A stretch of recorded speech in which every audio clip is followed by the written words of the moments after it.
पहले तो देखो मंदिर कितना सुंदर लग रहा है। तो इस तरह से गांव के हालात अब बहुत ज़्यादा ख़राब हो गए। हमारी तरफ फिर भी सही है। और उत्तराखंड में ऐसे मंदिर भी हैं जिनकी उत्पत्ति स्वयं हुई है वहाँ पर, और लोगों ने फिर वहाँ पर वो किसी न किसी के सपने में आकर के बताते हैं कि वहाँ की तरफ लोग सब गांव को छोड़ करके लगभग लोग चले गए हैं। तुम्हारी जो दादी थी उसका यहाँ मायके था, तो इस ये इसका उत्तर फेस है। हमारा जो पैतृक घर है वो इधर कहीं है ना, सामने सामने बिशोलगढ़, ये सामने वाला यहाँ है। मतलब वो जो ये वाली पहाड़ी दिख रही है, ये पहाड़ी खेती पाती का जो होता था उत्पादन सब खत्म हो चुका है। हाँ, ये चीज़ें मतलब बदल गई हैं, लोग बदल गए, समाज बदल गया।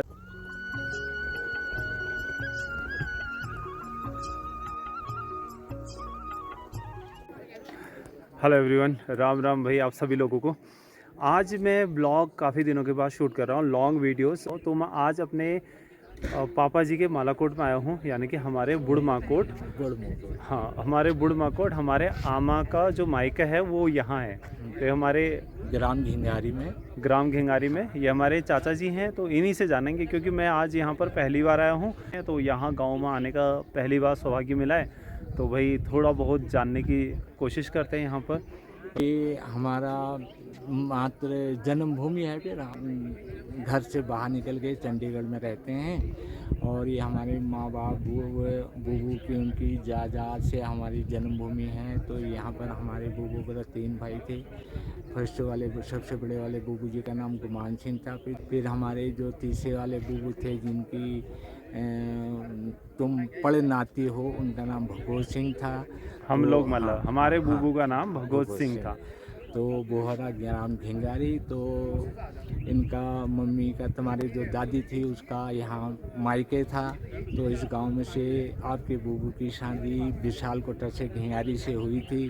तो उस ज़माने के तो लोगों की बहुत अच्छी भावना थी, लेकिन आजकल के समाज में तो लोग बाग काफ़ी परिवर्तन हो चुका है। पहले यहाँ पर हमारे खेती पाती में इतना अनाज होता था कि बाज़ार से नहीं खाते थे, तो घर ही का अनाज होता था। लेकिन अब ऐसे हालात आ गए हैं कि आज के समय में यहाँ पर खेती पाती का जो होता था उत्पादन सब खत्म हो चुका है। हाँ, मतलब और हाँ, जीरो हो गया, जीरो हो गया।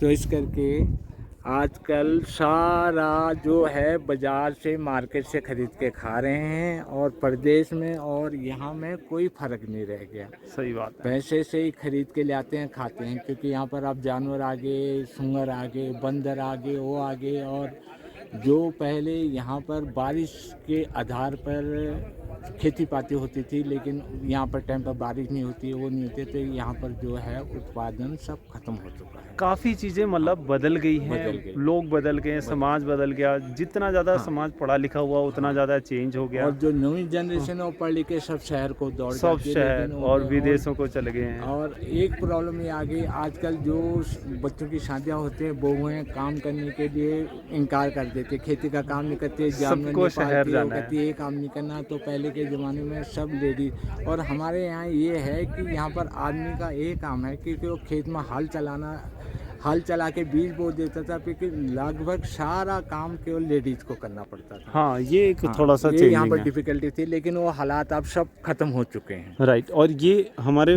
जो उनका घर था, वो है ये नीचे लेंटर वाला है ना, यहाँ पे लेंटर का उधर वाला है। अच्छा, इधर वाले छोटे चाचा, ये पहले मेरे बूबू का था, वो छोटे बूबू का था, ऊपर सबसे वाले बड़े बूबू का मकान। कुल मिला के ये बूबू लोग यहाँ पर रहते थे, और सारी जनरेशन अब यहाँ पर चल रही है। आज मैं यहाँ पर आया हूँ वार्षिक श्राद्ध में। तो यहाँ पर जो प्रोग्राम चल रहा है वो है ये वार्षिक, यहाँ पर सेटअप हो रहा है। और हमारा जो पैतृक घर है वो इधर कहीं है ना, सामने बिशोलगढ़, ये सामने वाला यहाँ है। मतलब वो जो ये वाली पहाड़ी दिख रही है, ये पहाड़ी विशालकोट है, नीचे का जो है विशालकोट का गाँव। और यहाँ था हमारा पहला घर। अब तो जाकर के आप लोग देखते ही हो कि हमारा घर कहाँ पे। और ये है रानीखेत वाली रोड, यहाँ नीचे से। और जो सामने जनोली गांव है, ये नीचे उपराड़ी का है, ऊपर वो चौबटिया का है। ये उपराड़ी और ये जनोली, और यहाँ है ऊपर चौबटिया हो गया। और सामने समदार हो गया, जो बैसाखी को मेला लगता है, समदार है जो सामने टॉप, ये वाला। तो ये ऐसा कुछ है यहाँ पर। और यहाँ से नज़दीक है, वैसे मुझे पता नहीं था, नहीं तो मैं यहाँ से पैदल आता, बट कोई बात नहीं, गाड़ी से भी ठीक है। और अभी हम लोग आए हैं यहाँ पर, तो सब खाने पीने की तैयारी होने लग गई है क्योंकि काम धाम हो चुके हैं। तो चाचा जी रहते हैं चंडीगढ़ में। तो थैंक यू सो मच। आपसे मिलके अच्छा लगा क्योंकि जानने को मिलता है और बहुत सारी चीज़ें ऐसी होती हैं जो हमें पता नहीं होता है, और ऐसे ही बातचीत करके ही सारी चीज़ों का पता चलता है। तो अब क्या हो गया ना, गांव के माहौल बहुत सारे चेंज हो गए हैं। जैसे कि गांव में कोई रहता नहीं है तो फिर इस तरह से झाड़ियाँ हो जाती हैं, और अब यहाँ पर बाघ बैठा है तो किसी को कुछ पता भी नहीं रहेगा कि यार यहाँ पर बाघ बैठा है। काफी नुकसान कर देता है, लेकिन होता है रात को जानवर है ना, रात को 5 बजे 7 बजे से कोई बाहर नहीं निकलता। ऐसे में अब ऐसे में दिक्कत है। देखो रास्ते में इतने सारी झाड़ियाँ हो रखी हैं तो ये प्रॉब्लम ही है। तो भाई ये सब चीज़ें भी करनी पड़ेंगी। अब यूथ है ही नहीं, सिर्फ बुजुर्ग रह गए हैं। बस तैयारियां हो चुकी हैं खाने पीने की। ये जो चूल्हे में बन रहा है ना, ये हल्दी को पकाया जा रहा है। हल्दी को पका करके फिर इसको काट के इसको सुखाया जाएगा, तब ये हल्दी अच्छे से सूख जाती है, पकी हुई हल्दी। ये है कच्ची वाली और ये है पका। ये मैं नींबू के लिए डाल रहा हूँ। अच्छा, नींबू डाल फिर। ओ, ये मेरे को आज पहली बार पता चला कि इसमें नींबू डाला हुआ काट के, ताकि ये कलर अच्छा छोड़ेगा, ड्रॉप करेगा मतलब। ये देखो गांव में कुछ ऐसे होता है। हाँ हो तुम बढ़िया चलो भाई, अब खाना वाना खाते हैं। हो ठीक। ये है गांव की खूबसूरती।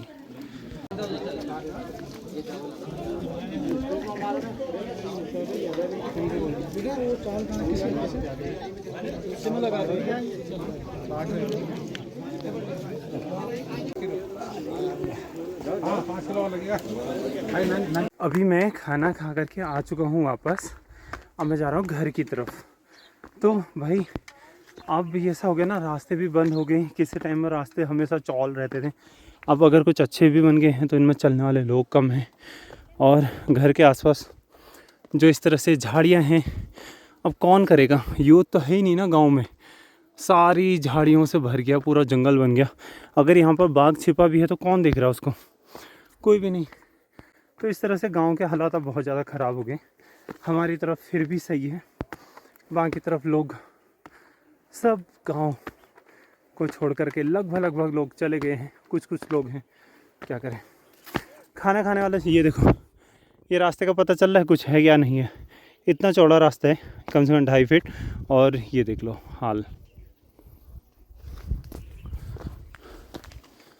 हमारे अच्छा और बल सब हूँ, अब वहाँ बैठने लग गई। ठीक है, यहाँ पे क्या सीन है कि जितने लोग भी पहले के हैं वो सब बैठ गए हैं। फिर सारी महिलाएं, गांव के महिलाएं जो भी हैं, वो लोग थोड़ा लेट आकर के फिर खाना वगैरह खाएंगे, थोड़ा बहुत जो काम होगा वो फिनिश करके फिर घर चले जाएंगे। तो ऐसा कुछ होता है। ये है सुंदर से नज़ारे यहाँ के, जो बहुत ही ज़्यादा सुंदर है। देखो इतना सुंदर सा व्यू है। अब पीछे से हिमालय दिखता है ऊपर की तरफ से, तलहटी में सामने की तरफ को। ये इसका उत्तर फेस है। रास्ते में एक बहुत ही ज़्यादा सुंदर मुझे मंदिर मिला यहाँ पे, तो वहाँ पे चलते हैं। ये देखो मंदिर का मुख्य गेट। हमारे उत्तराखंड में ना, जय भोले बाबा, हेलमेट यहीं रख देते हैं, घंटी बजा देते हैं, महादेव की जय। पहले तो देखो मंदिर कितना सुंदर लग रहा है, कुछ इस तरह से। और ये है सिटिंग एरिया, अगर बारिश वगैरह हो जाती है तो उसके लिए शायद उस तरफ भंडार गृह ऐसा कुछ होगा, इन दोनों में से कुछ। और ये ग्राउंड, अगर पानी वगैरह भरने के लिए पॉन्ड, जानवर वगैरह यहाँ पर आकर के पानी पी सकते हैं। मंदिर सामने है और 2 गेट हैं मंदिर के। जो मंदिर बहुत ज़्यादा सुंदर लग रहा है ना, गज़ब। कौन कौन यहाँ से है जो वीडियो को देख रहा है, कमेंट करना। जय माता भगवती, भोले बाबा शंभो शंकर महादेव की जय। एक गेट इसका यहाँ से है, ये देखो एक गेट ये वाला है। तो यहाँ से जो लोग आते होंगे वो इस तरफ से आ सकते हैं, और जो इस तरफ से आते हैं वो इस तरफ से। ये दीवार लगा रखी है बढ़िया। सिटिंग एरिया ये भी है, यहाँ पर भी सिटिंग एरिया, वहाँ पे भी। काफ़ी सुंदर लग रहा है, मतलब मंदिर जो है ना हमारे उत्तराखंड और पहाड़ों की शान है।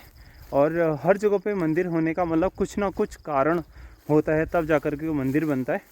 और उत्तराखंड में ऐसे मंदिर भी हैं जिनकी उत्पत्ति स्वयं हुई है वहाँ पर, और लोगों ने फिर वहाँ पर वो किसी न किसी के सपने में आकर के बताते हैं कि ऐसा करो, तो फिर वहाँ पर मंदिर बना दिया जाता है, तो तब से वो प्रचलित रहती हैं। तो ऐसा कुछ होता है हमारी देवभूमि में। जय भोले बाबा। फाइनली 1.5 घंटे के सफ़र के बाद मैं घर पहुंच चुका हूँ। बहुत स्लो आया, मतलब आराम आराम से, बहुत ज़्यादा जल्दीबाजी नहीं करी मैं। क्या ले डिब्बू, क्या ले हैं, क्या ले डिब्बू को। चलो चलो चलो चलो घर चलो। अरे आजा।